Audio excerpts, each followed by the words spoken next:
Eh, sécurise-moi ces entrées là. Reconnaître le barrage.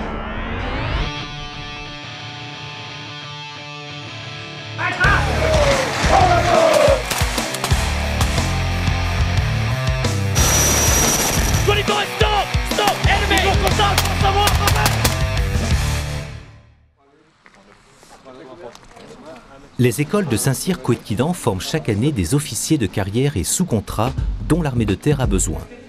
Maison mère des officiers, elle accueille des jeunes gens, hommes et femmes de la société civile d'origines diverses.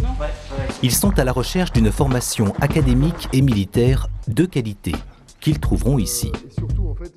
Il y a le métier de militaire et il y a la fonction d'officier qui a beaucoup de choses à voir avec la fonction de soldat, mais qui a quelque chose de très particulier, c'est ça, c'est la capacité de garder une aptitude à raisonner, à prendre de la hauteur, alors que l'intensité physique est la même que pour le soldat qui lui a des missions, on va dire, plus encadrées. Allez, 11, vous appuyez 13 en avant. Et même si on n'a pas du tout les mêmes parcours, on a quand même plus ou moins les mêmes valeurs qui nous réunissent, qui nous ont motivés à intégrer Saint-Cyr. La marine, comme la plupart des autres armées, a choisi de séparer... Ce socle culturel d'excellence leur permettra de mieux comprendre la complexité du monde et les préparera utilement à leur future fonction de chef de section. Et pour certains d'entre eux, ultérieurement, ils pourront envisager des responsabilités supérieures. Le métier d'officier a ceci de singulier qu'il vous place constamment au milieu de vos hommes. Le management se fera donc en leur sein, au contact des mêmes réalités pour y remplir une même mission. Donc le but de ce stage, c'est de nous mettre en situation de commandement face à un groupe donc de 10-15 personnes, comme je vous l'ai dit, et de tester notre style de commandement, parce qu'il n'y a pas qu'une forme de commandement, c'est là où on se découvre aussi. On est jeune, on a besoin d'un premier contact aussi, qu'on n'a pas forcément eu en école à Saint-Cyr. Le but c'est quoi? C'est de dégrossir un petit peu vos connaissances en termes de topographie. Savoir ce que vous connaissez.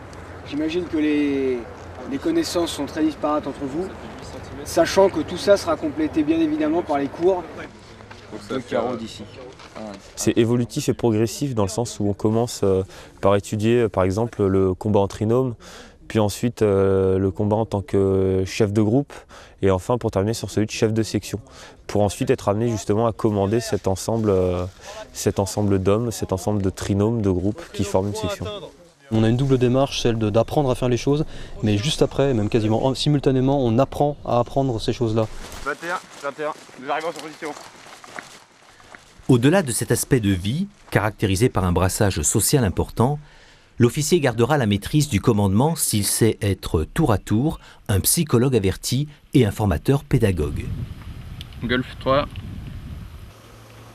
Donc là vous voyez que vous êtes en train d'essayer de joindre votre chef de section, la section est en train de partir. Bleu 1. Préparez votre message, comme ça ensuite pour le donner de façon fluide. Parce que là vos hommes, ils se sont dit, il est pas trop sûr de lui, il est en train de réfléchir pendant qu'il nous parle. Donc le discours doit être franc, clair, pour les mettre en confiance. Si vous avez un doute, eux ils ont un énorme doute. Car il s'agit avant tout de convaincre, et donc de faire appel à l'intelligence de l'autre. De cette considération naîtront les conditions favorables à faire interagir ensemble, aujourd'hui une section, demain une compagnie, sur un théâtre de crise, voire de guerre. Observation 260, vue à gauche,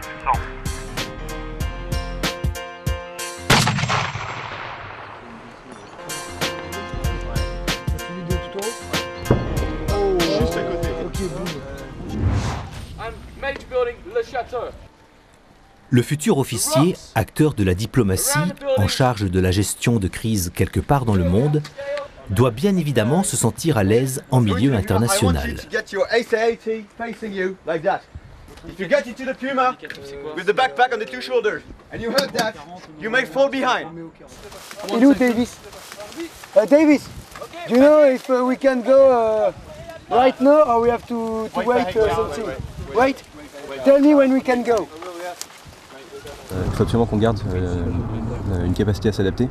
Parce que maintenant les opérations ne sont plus jamais tout seuls. On est à chaque fois dans un cadre interallié. Il suffit de regarder au Tchad ou alors en Afghanistan tout simplement. On a besoin de travailler avec les autres et donc on est obligé de s'habituer à travailler avec des personnes qui ne réfléchissent pas de la même manière, qui ne réagissent pas de la même manière et qui tout d'abord ne parlent pas la même langue. Comment ils vont aborder le terrain même avec les ordres, leur casse à sable, puis ensuite la manip. Et ce qui est très intéressant pour nous, c'est voir que leur schéma de pensée est complètement différent de la nôtre au niveau du commandement, au niveau des actions.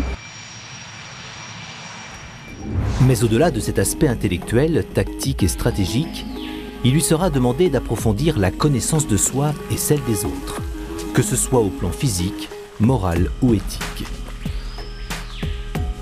Autant de leviers indispensables à maîtriser pour commander avec justesse et détermination le moment venu.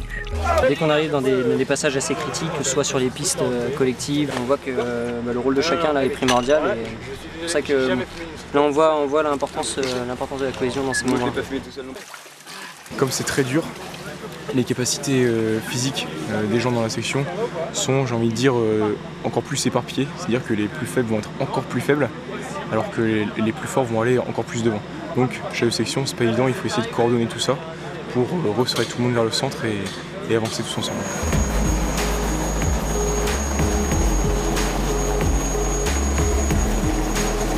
Ça fait partie du bagage qu'un officier doit avoir pour, quelle que soit la situation, pouvoir avoir à la tête une possibilité de s'en sortir, que ce soit en franchissement ou également pour neutraliser un individu, etc.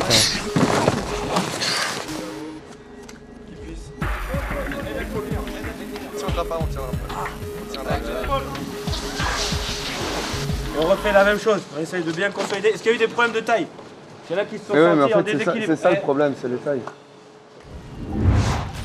On ne naît pas soldat, on le devient.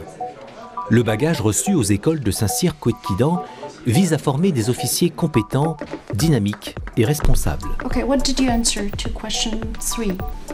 Making life. Il s'adresse à des hommes et des femmes venus d'horizons divers, aux convictions fortes, capables de discernement et de volonté, en particulier lors d'engagements opérationnels. Ce qui est la raison d'être de cet enseignement. Le rôle de décideur, je pense que c'est le rôle le plus difficile parce qu'en fait, on doit faire des choix en permanence et c'est surtout qu'on est seul à faire ces choix et on doit les assumer jusqu'au bout. C'est la capacité de se remettre constamment en question pour faire les bons choix au bon moment. C'est l'aspect vraiment le plus difficile du métier, mais c'est ce qui le rend aussi si passionnant. Comment tuer quelqu'un qui est mon frère en humanité? Mais en même temps, il faut le tuer parce que ta vie est plus forte que la sienne, enfin, d'une certaine façon, en légitime défense. Nous avons des gens qui sont aptes à commander. Nous avons des gens qui sont aptes à obéir. Mais nous sommes tous aptes à servir. Et nous pouvons nous rejoindre là, je crois.